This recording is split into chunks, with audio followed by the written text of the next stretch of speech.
दी मैं बहुत ज्यादा लेट हो रहा हूँ, आपसे बाद में बात करता हूँ। क्यों, कहाँ जा रहा है? हाँ दी, मैंने आपको बताया तो सही, मुझे एक्चुअली नॉर्थ अमेरिका के एक रेन फॉरेस्ट में फोटोग्राफर का असाइनमेंट मिला है। उसी सिलसिले में मुझे अर्जेंट जाना पड़ रहा है दी। आप प्लीज क्यों क्या ये सब बाद में पूछना दी।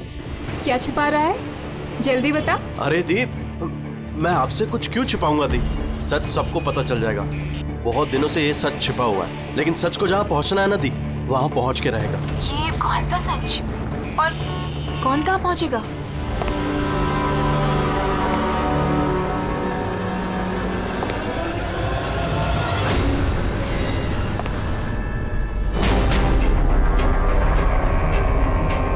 माया दी, मेरे पास बिल्कुल टाइम नहीं है। एक्चुअली मुझे लग रहा है कोई है यहाँ पे।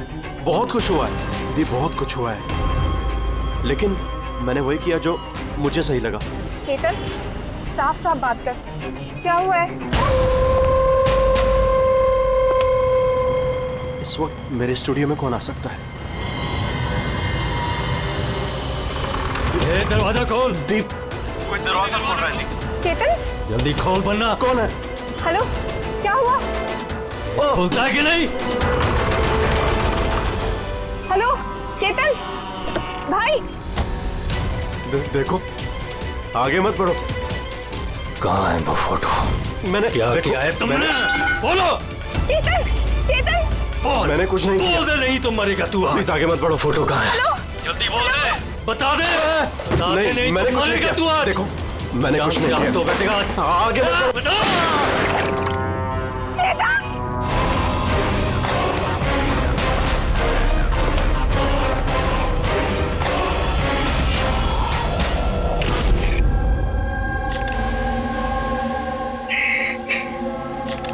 आप प्लीज बैठिए। संभालिए।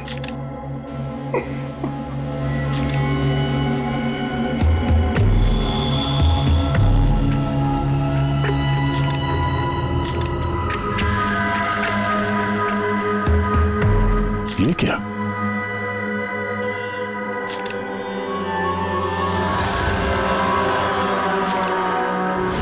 ये किसी के जूतों से आया लगता है। सर वो केतन के जूते तो साफ थे, स्टूडियो के फ्लोर पे भी ऐसे निशान कहीं नहीं है। जो स्क्रेपर दे।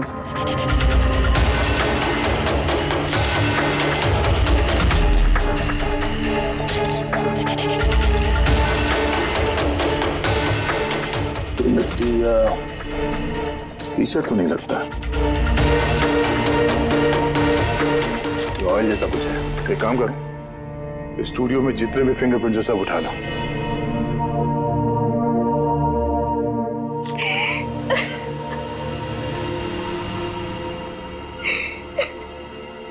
आज जी हम जानते हैं कि ये समय ठीक नहीं है पूछताछ करने के लिए, पर फिर भी आपको परेशान कर रहे हैं। जरा ठीक से याद करके बताइए, आपने ये पूरा हादसा फोन पे सुना था, तो केतन और उस दूसरे आदमी के बीच में क्या बात हुई थी?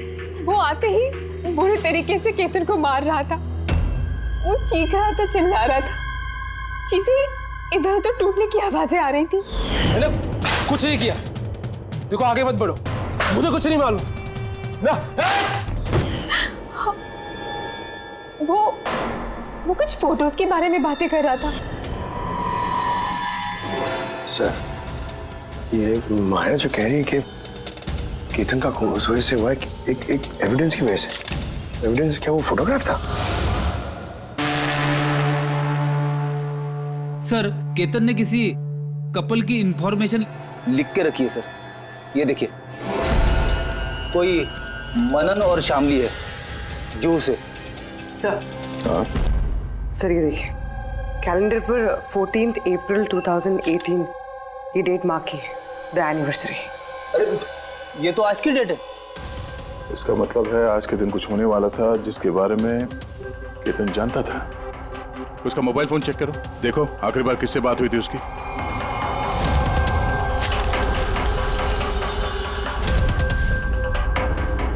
सर, टीएम क्राफ्ट वर्कर्स को फोन किया था शाम को 8:30 बजे।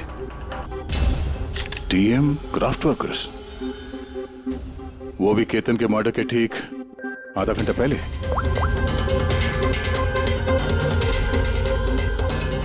Hello, TM craft workers.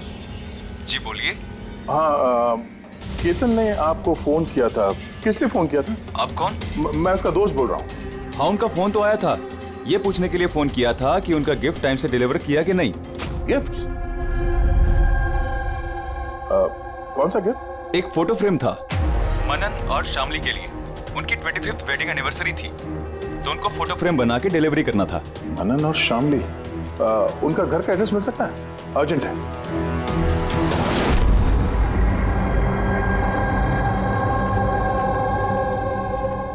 Photo किसने भेजी? किसने भेजी?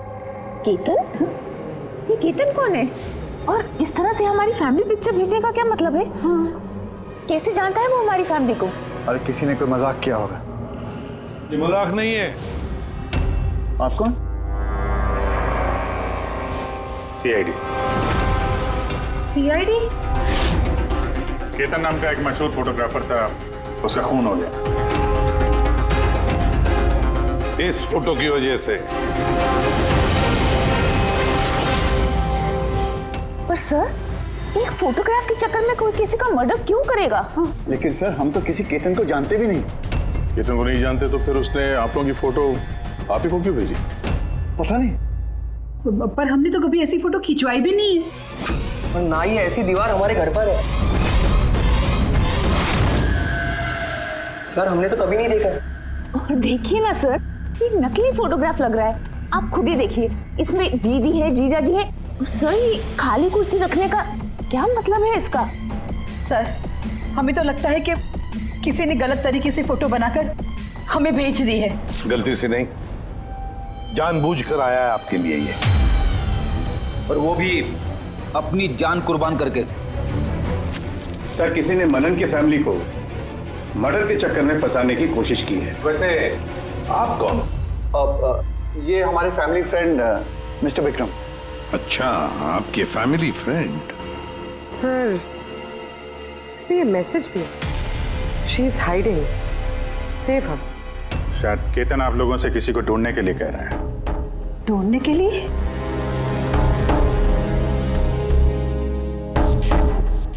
सर, ये फोटो तो मेरी बेटी रिया जैसी लग रही है। हाँ, सर, पता नहीं किसका हाथ पकड़ कर खड़ी है। देखो ना, ये हमारी बेटी जैसी ही लग रही है। नहीं, ये रिया नहीं है। ये रिया नहीं है। ये येलो कलर की ड्रेस मेरी रिया नहीं पहनी थी जब वो गायब हुई। लगता है केतन रिया को ढूंढने के लिए कह रहा है। ये रिया है, देखो ना। ये रिया नहीं है। एक मिनट, कब से गायब है आपकी बेटी रिया? 12 साल। 12 साल? सर, ये 12 साल के बाद कोई किसी की इंफॉर्मेशन क्यों देगा? तो रिया, 12 साल से रिया गायब है। कोई ना कोई वजह तो जरूर होगी ये फोटो भेजने की। सर, कोई वजह नहीं है, ये सिर्फ एक कोइंसिडेंस है। अब 12 साल के बाद अचानक कहाँ से रिया की इंफॉर्मेशन मिल गई उसे? सर देखिए, ये रिया हो ही नहीं सकती। रिया की मौत 12 साल पहले हो चुकी है। ये रिया कैसे हो सकती है? ये रिया ही है। मैंने देखो ना, ये हमारी बेटी रिया ही है। फ्रॉक के पीछे पड़ी है। रिया ही। संभालिए अपने आप को। देखो तुम। अरे जाओ जल्दी।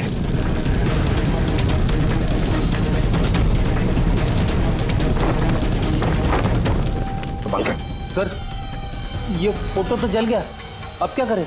कोई बात नहीं, दूसरा मिल जाएगा। खुद भी काम करो, टीएम क्राफ्ट वर्क्स में जाके इसका दूसरा फोटो बनवा लो। और अगर उसके पास नहीं है तो केतन के कंप्यूटर में जरूर कुछ बैकअप होगा, वहां देख लेना। सर, मनन और शामली, आप केतन को जानते हैं या नहीं जानते, इससे हमें कोई फर्क नहीं पड़ता। लेकिन एक बात अच्छी तरह से याद रखना, केतन ने अपनी जान दी है आपकी मदद करने के लिए। वो आप लोगों से किसी को बचाने के लिए बोल रहा है। कोई छिपी हुई है, उसे ढूंढने के लिए बोल रहा है। और वो कौन है और कहां छुपी है वो तो हम ढूंढ ही लेंगे। एक बात अच्छी तरह से याद रखना, जितने भी लोग यहाँ पर हैं उनमें से कोई भी ये शहर छोड़कर नहीं जाएगा जब तक हमारी तहकीकात पूरी नहीं होती। हमें तुम सब पर शक है, सब पर। एक मिनट के लिए मनन, शामली, आयशा और विहान इनके इस नकली फोटोग्राफ को बाजू में रखते हैं और उनके पीछे जो दीवार है उन पर कंसंट्रेट करते हैं, ये फ्रेम्स और ये जो पीछे लिखे हुए नंबर्स पर। अब शामली ने इशारा किया था इस फ्रेम पर, 3 नंबर वाली फ्रेम पर, पीले रंग का फ्रॉक पहनी हुई और किसी का हाथ पकड़ा हुआ है उस लड़की ने। शामली को एकदम से लगा सर इस फोटो में ये बच्ची उनकी खोई हुई बेटी रिया है। और फिर ये message, she is hiding, save her. लेकिन सर विक्रम तो बार बार कह रहा था कि रिया मर चुकी है। हो सकता है ये मैसेज रिया के बारे में हो सकता है वो अभी भी जिंदा हो। बिल्कुल हो सकता है पूर्वी, बिल्कुल हो सकता है। और शायद केतन यही कहना चाहता है इन लोगों को, मनन के फैमिली को, कि शायद रिया जिंदा है और उसे मदद की जरूरत है। लेकिन सर उसे इतनी मेहनत करने की क्या जरूरत थी? फोन कर देता सीधे और बोल देता जो भी बोलना है रिया के बारे में, या फिर पुलिस को इन्फॉर्म कर देता। सर हो सकता है उसे किसी ने डराया धमकाया हो और तभी तो मजबूर होकर उसने ये सब किया है। केतन ने तो अपना फर्ज निभाया है और हम उसकी मेहनत को बेकार नहीं जाने देंगे। पूर्वी एक काम करो, ये पूरा का पूरा फोटोग्राफ किसी अच्छे फोटो लैब में लेकर जाओ और ये पीछे टंगी हुई ये जो छोटी छोटी फ्रेम्स है ना, उनको अच्छी तरह से चेक करो। और ये भी देखो, ये जो वॉल है पूरी, क्या वो फोटोशॉप तो नहीं की गई है? और रिया के लापता होने की एफआईआर की कॉपी भी चाहिए हमें। केतन मनन की फैमिली को तो नहीं जानता था, तो ऑब्वियसली रिया को भी नहीं जानता होगा। तो फिर उसने मनन की फैमिली को ये इंफॉर्मेशन क्यों दी और इस तरह से क्यों दी? सर केतन का खूनी जरूर रिया के फैमिली से जुड़ा हुआ है सर। इन सारे लोगों के फोन रिकॉर्ड्स चेक करो फ्रेडी, और साथ साथ केतन के फोन रिकॉर्ड्स भी। और एक बात, मनन की फैमिली पर कड़ी नजर रखो और साथ साथ उनका जो दोस्त है ना विक्रम, उस पर भी देखो। ये लोग कहां कहां जाते हैं, किस किस से मिलते हैं, क्या क्या करते हैं। एक एक बात पर कड़ी नजर रखो, एक एक बात की खबर रखो। इस केतन के साथ जितने भी लोग काम करते थे ना, उनसे मिलना पड़ेगा। आप दोनों तो केतन को बहुत अच्छी तरह से जानते थे, तो कभी उसने आप लोगों को बताया किसी छोटी सी बच्ची के बारे में, जू के एक फैमिली के बारे में, उनके फैमिली पोर्ट्रेट के बारे में? जी नहीं सर, मुझे तो अब तक उसने कभी कुछ नहीं बताया। अच्छा, केतन सिर्फ आपके लिए काम करता था या और भी कुछ करता था किसी और के लिए भी? केतन मेरे लिए फैशन फोटोग्राफी करता था, साथ ही साथ बड़े बड़े फैशन हाउसेस के लिए एक्सक्लूसिव कैटलॉग शूट करता था। माया, आप केतन की बहन है तो आपको तो पता हो गया वो किस किस से मिलता था। सर केतन बहुत ही रिजर्व रहता था, बस अपने काम में ही मग्न, और उसके दोस्त भी गिने चुने ही थे। और सर हाल ही में केतन को एक इंटरनेशनल एग्जीबिशन के लिए असाइनमेंट मिला था, जिसके लिए वो मुंबई की गलियों में घूमकर स्ट्रीट फोटोग्राफी शूट किया करता था। वो फोटोग्राफ देख सकते हैं हम लोग? जी सर।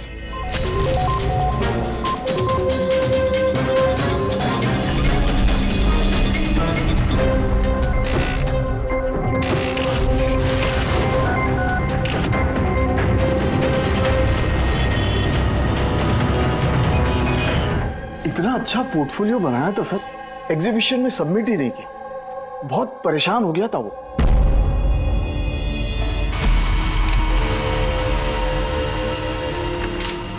ये वॉल और उस पे लगे हुए सारे फोटोज एंड नंबर्स असली है। और बाकी सब? जिसने भी ये बनाया है उसने सिर्फ इस वॉल के ऊपर फैमिली वालों की फोटोज डाल दी है, इस खाली कुर्सी के साथ, ताकि ऐसा लगे कि फैमिली वालों ने इस वॉल के आगे बैठकर फोटो खिंचवाई। हाँ, लेकिन ये दीवार तो पक्का असली है। काफी एक्सपर्ट इंटीरियर डिजाइनिंग का काम लगता है। मैग्नेटिक वॉल है ये, आजकल बहुत कम जगहों पे देखने को मिलती है। Magnetic wall? हाँ, मैग्नेटिक वॉल बनाने के लिए वॉल को एक स्पेशल पेंट से पेंट किया जाता है, जिसके केमिकल कंपोजिशन में मैग्नेटिक एलिमेंट्स होते हैं, जो उस दीवार को मैग्नेटिक प्रॉपर्टीज दे देते हैं। यानी ये दीवार तो ऑलमोस्ट मैग्नेट जैसी है। एकदम सही। अब उस पे कोई भी मेटेलिक चीज बिना किसी हुक या कील के चिपका सकते हो या निकाल सकते हो। उसी तरह ये वॉल भी मैग्नेटिक वॉल है। Thank you. Thank you ma'am. Mumbai की गलियों में घूम घूम के फोटोग्राफी कर रहा था,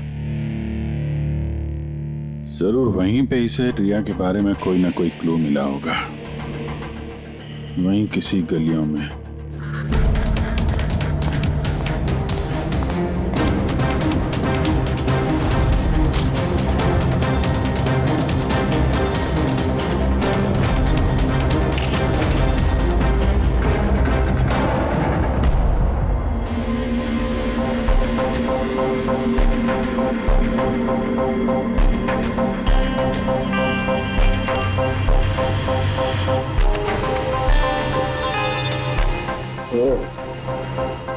ये बात है।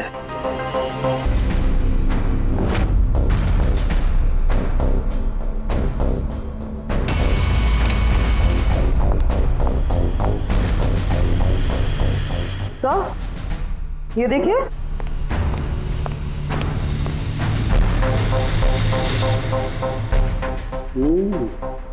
Good job Tarika. Thank you. Sultan के क्या मिला? बॉस, एक खास चीज मिली है। दया, तुम्हें याद है तुमने मुझे कुछ चिकना सा पदार्थ ला करके दिया था जो तुम्हें क्राइम स्पॉट पे से मिला था, याद है? सर ये वहाँ क्राइम सीन पर मिला। ये मिट्टी या डामर तो नहीं लगता, शायद कोई ऑयल या ग्रीस हो सकता है। तुम बिल्कुल सही सोच रहे थे दया, वो ग्रीस ही है। बॉस, मुझे उस पदार्थ में ग्रीस के ट्रेसेस मिले और ये ग्रीस इतनी पुरानी है कि अब तो अपना केमिकल कंपोजिशन भी बदलने लगी। एक मिनट साहब, पुराने मतलब कितने पुराने? मतलब बॉस, जिस जगह से ये ग्रीस के धब्बे मिले हैं वो जगह काफी पहले बंद हो चुकी होगी। और सर, केतन के नाक के फ्लूइड्स में से मुझे ये एक्रिलिक, नायलॉन, पॉलिएस्टर, पॉलीप्रोपिलीन, इन सब चीज़ों की ट्रेसेस मिले और उसके लंग्स में भी ये सारी सेम चीज़ें मिली हैं, fabric fibres. Nylon, polyester, olefin, acrylic, ये सब सारी चीजें तो फैब्रिक से जुड़ी हुई है। ये तो एक फोटोग्राफर था। हाँ सर, जिस जगह पे ये रहता है इसके घर के आसपास कोई फैक्ट्री वगैरह भी नहीं है, तो फिर एक कपड़े के रेशे इसके लंग्स में कैसे घुस गए? हो सकता है ऐसी जगह पे आता जाता हूँ। हाँ बॉस, कोई फैक्ट्री, कारखाना, मिल, और बार बार जाता होगा सर, तभी ये पॉसिबल है। बार बार जाता होगा केतन ऐसी जगह पे, पर क्यों, किस लिए? सर, श्यामली डिप्रेशन में चली गई है, वो घर से बाहर ही नहीं निकलती। और विक्रम और विहान मिलते रहते हैं, पता नहीं उन दोनों के बीच क्या बहस होती रहती है। और ये विहान वकीलों से जाके मिल रहा है। वकीलों से? हाँ सर, और आयशा अपनी किसी फ्रेंड्स के घर जाती रहती है, लेकिन उसकी जो ये फ्रेंड है उम्र में काफ़ी बड़ी है, मुझे नहीं लगता कि उसका इस केस से कोई ताल्लुक है। और ये जो मनन है ना, केतन के बारे में पता लगाने की काफ़ी कोशिश कर रहा है। अच्छा, अभी फ्रेडी वो जो फोन कॉल के रिकॉर्ड जो ट्रैक किए थे, क्या पता चला? कुछ नहीं पता चला सर, उनके जो रजिस्टर्ड मोबाइल नंबर है उसमें कुछ नहीं है। फोटोग्राफ्स का प्रिंट निकाल ली? हाँ सर। सर, जैसे कि मैंने फोन पे बताया था, वो दीवार असली है सर, मैग्नेटिक वॉल। हाँ सर। सर, केतन ने ये सारी फोटोज उस वॉल पे लगाकर वो फोटो ली है और फिर उस पर वो फैमिली वाली फोटो फोटोशॉप कर दी। सर, इस वॉल का पता लगाने में ज्यादा टाइम नहीं लगेगा, इंटीरियर डिजाइनर का काम है, और ये वॉल पे मेटालिक डिजिट्स लगे हुए हैं। बस तो फिर ये सारे फोटोग्राफ्स आर्किटेक्ट्स और डिजाइनर्स के ऑफिसेज में भेज दो, पता चल जाएगा किसने ये मैग्नेटिक वॉल बनवा लिया था।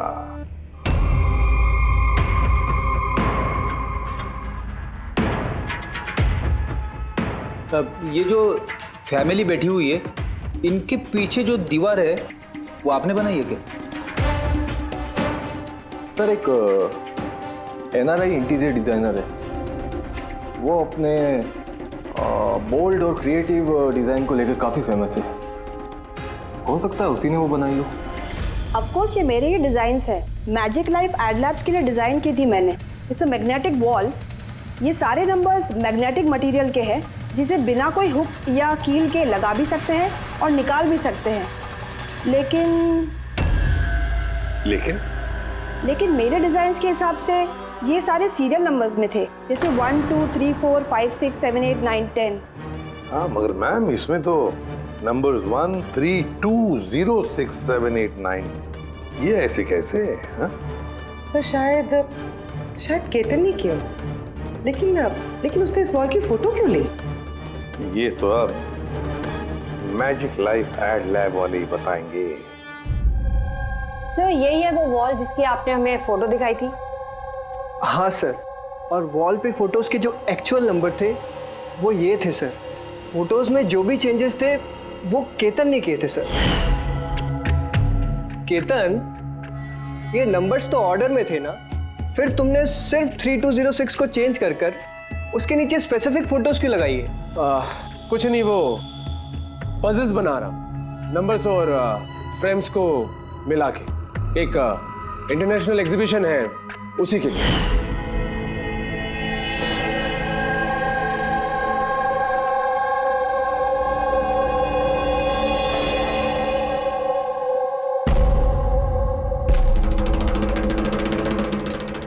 आप लोगों ने केतन को परमिशन कैसे दी है सब करने के लिए? दरअसल सर केतन हमारे साथ पहले भी काम कर चुका है और वो एक इंटरनेशनल एग्जीबिशन के लिए कुछ फोटोज ले रहा था और इसलिए उसको ये वॉल की ज़रूरत थी, तो हमने उसे ये वॉल यूज़ करने दिया। यस सर, एंड कुछ पजल की बात कर रहा था, कुछ समझ में नहीं आ रहा था सर। पजल है?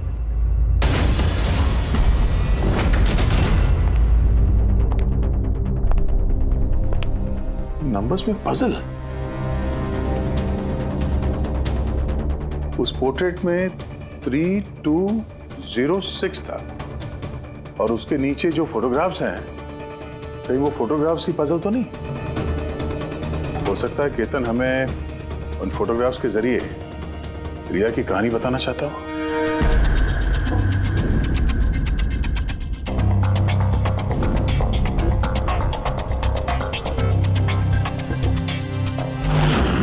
रिया गायब कब हो गई थी?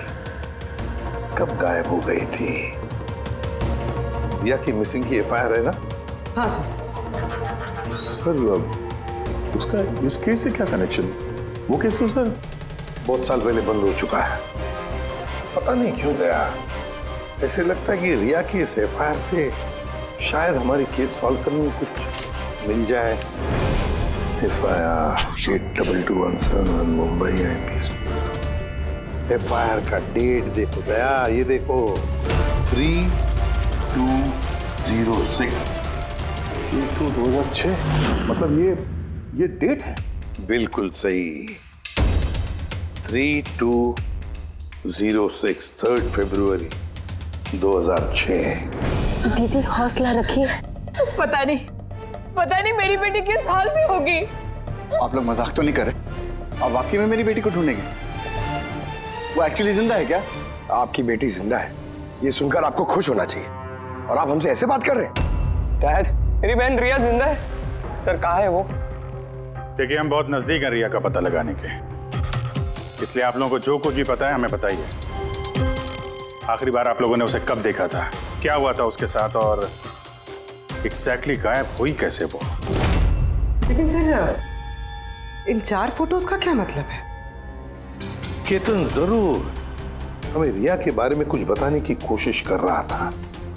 देखो ना फोटोग्राफ्स को, ये 3 नंबर का फोटो देखो, इसमें एक छोटी बच्ची रो रही है, किसी बड़े आदमी का हाथ पकड़ के जा रही है।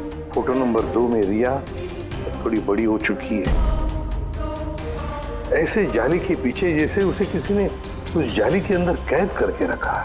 ये तीसरा फोटो, इसमें भी ऐसे लग रहा है कि इसे बंदी बना कर रखा गया है। और सर इस आखिरी फोटो में कोई उसे गले लगा रहा है और पीठ पे खंजर मारने जा रहा है। सर ऐसा लगता है कि केतन इन फोटोग्राफ के जरिए रिया की कहानी बता रहा है। एग्जैक्टली। देखो रिया बचपन में किडनैप हो जाती है, फिर वो बंदी बनाई जाती है, और फिर जब वो 18 साल की हो गई तो उसे इन जंजीरों में जकड़ के रखा था। और फिर उसे कोई मिल गया जिसने उसे मारने का प्लान बनाया। कोई ऐसा जिस पर रिया विश्वास करती है? मतलब सर केतन ने जानबूझ के मॉडल्स की ऐसे फोटो बनाई है ताकि सच को सामने लाया जा सके। इसलिए उसने केतन को रास्ते से हटा दिया। रिया बाकी बच्चों की तरह नॉर्मल नहीं थी। उसका दिमाग उसकी उम्र के बच्चों के कंपैरिजन में बहुत ही कमजोर था, इसीलिए उसे लगातार दवाइयों की जरूरत पड़ती थी। अगर वो दवाइयां नहीं लेती थी तो उसका दिमाग कंट्रोल में नहीं रहता था। वो कुछ भी कर सकती थी, वो अपने आप को चोट पहुंचा सकती है, वो अपने आप को मार भी सकती है। तो ये रिया गायब कहाँ से हुई? हमने उसे स्पेशल बच्चों की स्कूल में डाला था, वहीं से वो गायब हुई है। तो फिर उसके बाद आप लोगों को कोई फोन आया पैसों के लिए या किसी और चीज के लिए? नहीं, कुछ नहीं। हाँ, पर बाद में हमें पता चला कि हॉस्पिटल में से उसकी मेडिकल फाइल गायब हो गई थी। फाइल गायब हो गई? कोई भला ऐसा क्यों करेगा? वो भी ऐसी लड़की की जिसकी दिमागी हालत इतनी नाजुक है। वही तो मैं कह रहा हूं। अरे जिसकी दिमागी हालत इतनी नाजुक हो, वो लड़की 12 साल कैसे जिंदा रह सकती है? अरे मुसीबत थी वो। कैसे कह सकते हैं आप ये? शर्म आनी चाहिए आपको। बेटी है वो आपकी। एक बात तो समझ में आ गई मिस्टर मनन, अगर रिया मिल भी गई तो आपको ज्यादा खुशी नहीं होगी। लेकिन हम उन्हें ढूंढ के रहेंगे किसी भी तरह।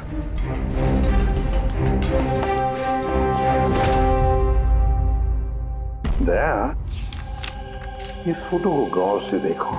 देखो रिया बड़ी हो गई है, 18 साल की हो गई है, लेकिन उसके पैरों में जंजीर जकड़े हैं। सर ये पीछे ये खिड़की कारपेट दिख रहा है पीछे। याद है तारिका ने क्या बताया था? केतन के नाक के फ्लूइड्स में से मुझे ये एक्रिलिक, नायलॉन, पॉलिएस्टर, पॉलीप्रोपिलीन, इन सब चीजों की ट्रेसेस मिले। ये सारी चीजें फैब्रिक से जुड़ी हुई है, कारपेट से।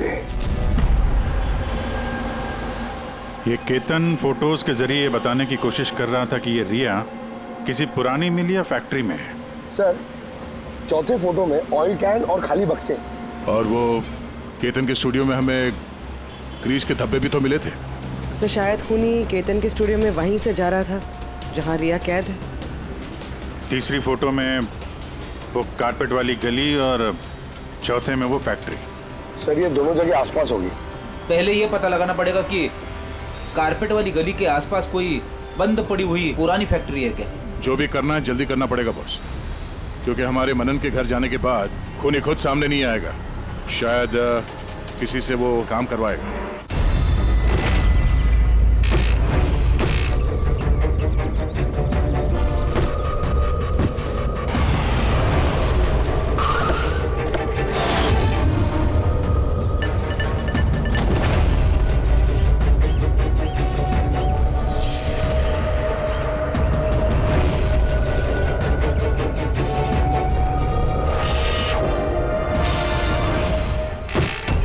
हाँ, इन्होंने ही हमें पैसे दिए थे हमारी फोटो खिंचाने के। 2 दिन के लिए आए थे, तीसरे दिन भी दिखे थे, लेकिन वो शायद किसी का पीछा कर रहा था।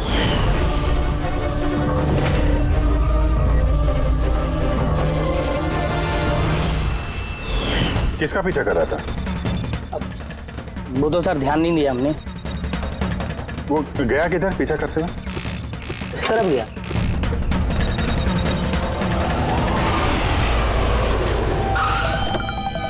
हाँ, पहुंच गया हूं मैं, फिक्र मत करो, जिंदा नहीं बचेगी वो।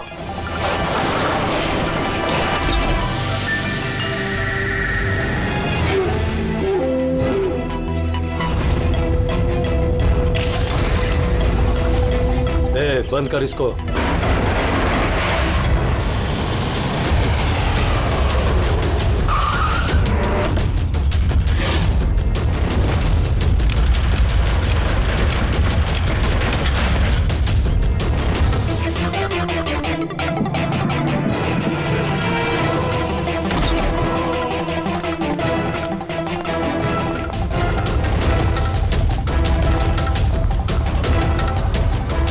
मजबूरी है, बच्ची को खत्म करना पड़ेगा। बच्ची की बॉडी को ठिकाने लगाने के बाद इस सारी जगह को आग से खत्म कर दो। ताकि किसी के हाथ में कोई सबूत ना जाए। यहाँ पे तो कुछ मिला नहीं, चलो दूसरी जगह देखते हैं।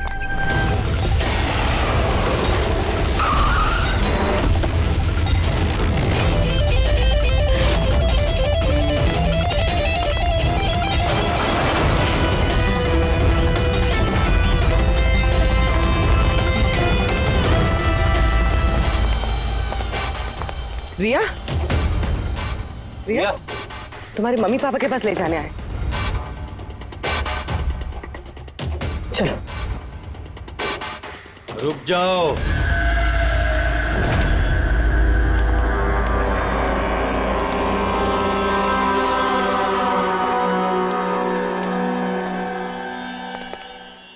रिया बेटा,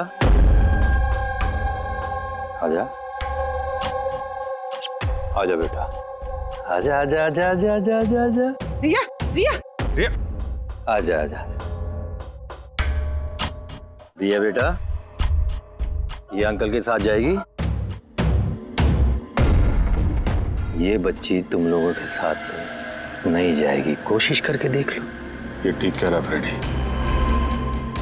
ये लड़की हम लोगों को अपना दुश्मन समझ रही है और इसे अपना दोस्त, क्योंकि ये इन लोगों को रोज देखती है। ये बिल्कुल ठीक कह रहा है। और इस मासूम बच्ची को तो ये भी पता नहीं है कि ये आज मरने वाली है।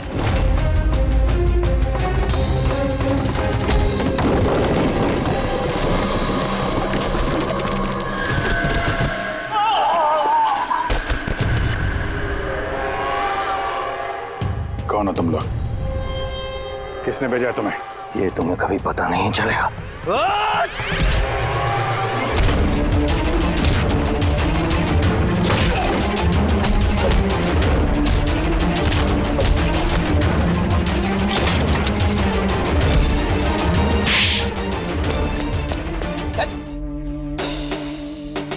ये तो गया।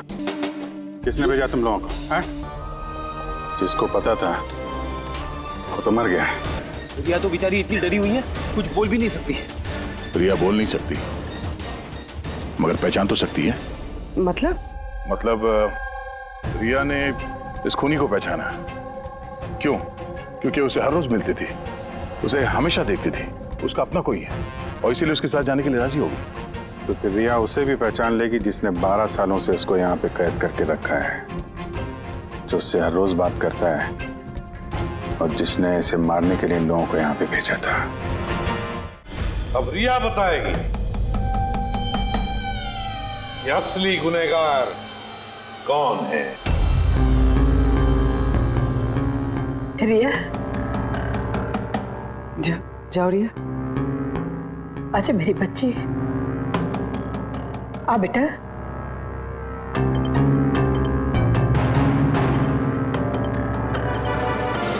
रिया,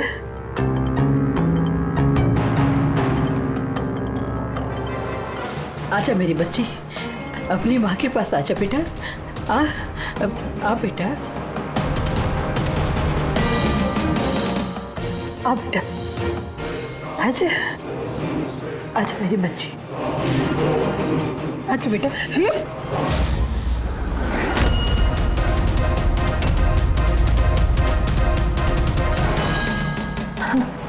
ये तो कमाल हो गया शामली जी।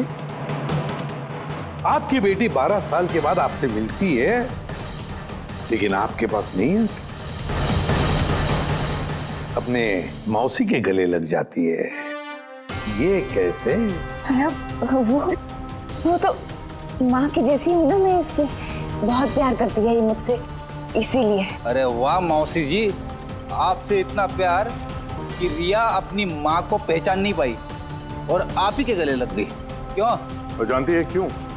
क्योंकि पिछले 12 साल से सिर्फ एक ही शख्स है जो रिया से मिल रहा था, बातें कर रहा था, जिसे रिया अपना समझती थी। ये क्या बकवास कर रहे हैं? मैं क्यों मिलूंगी इससे? मैं नहीं मिली इससे। रिया से बिल्कुल मिली थी, पिछले 12 सालों से मिल रही थी। तो बकवास हम नहीं कर रहे आयशा, बकवास तुम कर रही हो। हमने तो उस डॉक्टर को भी ढूंढ निकाला जिसकी मदद से तुम पिछले 12 सालों से रिया को दवाइयां देती थी, उसकी टेस्ट करवा रही थी। मैं किसी डॉक्टर को नहीं जानती, मैं कह रही हूँ ना आपसे। मैंने कोई मेडिकल टेस्ट नहीं करवाया इसका। बिल्कुल करवाई थी। नहीं, मैंने कोई टेस्ट नहीं करवाया। झूठ बोल रही हो तुम। टेस्ट करवाया था तुमने। मैंने कोई टेस्ट नहीं करवाया, मैं सच कह रही हूँ। मैं किसी डॉक्टर को नहीं जानती। मैं तो इसे 12 सालों से वही दवाई दे रही जो ये 7 साल की उम्र से खाती आ रही है बस।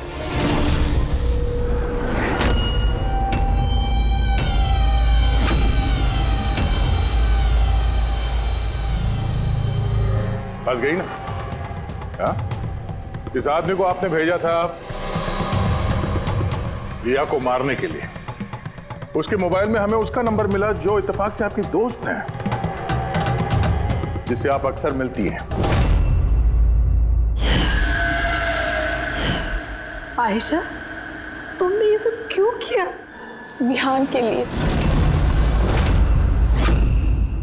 मेरा डिवोर्स हो चुका था, मेरी जिंदगी का वैसे भी कोई ठिकाना नहीं था। मैं विहान को किसके सहारे छोड़ती? मुझे ऐसा लगा कि ये पूरी प्रॉपर्टी, पैसा, ये सब मेरे बेटे को मिलना चाहिए, रिया को नहीं। रिया तो वैसे भी दिमागी मरीज है। तुमने अपने बेटे के भविष्य को संवारने के लिए अपनी बहन की बेटी की जिंदगी को अंधेरे में धकेल दिया। हाँ? रिया के गायब होने के बाद मनन और शामली ने तुम्हारे बेटे विहान को गोद ले लिया। यही प्लान था ना तुम्हारा? तुम इतनी गिर गई कि तुमने एक छोटी सी बच्ची को मारने की कोशिश की। मैं उसे मारना नहीं चाहती थी, माँ हूं मैं भी। मेरा यकीन मानिए, मैं रिया को चोट नहीं पहुंचाना चाहती थी। बहुत कोशिश की मैंने उसे संभालने की, लेकिन संभाल नहीं पाई और इसीलिए तुमने रिया को मारने का प्लान बनाया। ये केतन कहाँ से बीच में आया और उसे रिया के बारे में कैसे पता चला? केतन के साथ मेरा अफेयर चल रहा था। भले उम्र में वो मुझसे छोटा था, पर मैं उसकी मदद करती थी। काफी बार मैंने उसे पैसे दिए हैं उसके काम के लिए। सिर्फ बॉयफ्रेंड था? उसने तो तुमसे दिलो जान से प्यार किया। क्या वही उसका कसूर था? तो तुम्हारा बॉयफ्रेंड था तो तुमने उसे मारा क्यों? वो उस कारपेट वाली गली में एक दिन फोटोशूट कर रहा था। बाय चांस उसने मुझे देख लिया और मेरा पीछा करते करते वो रिया तक पहुंच गया। मैंने उसे बहुत डराया, बहुत धमकाया, यहां तक कहा कि मैं उसका करियर बर्बाद कर दूंगी।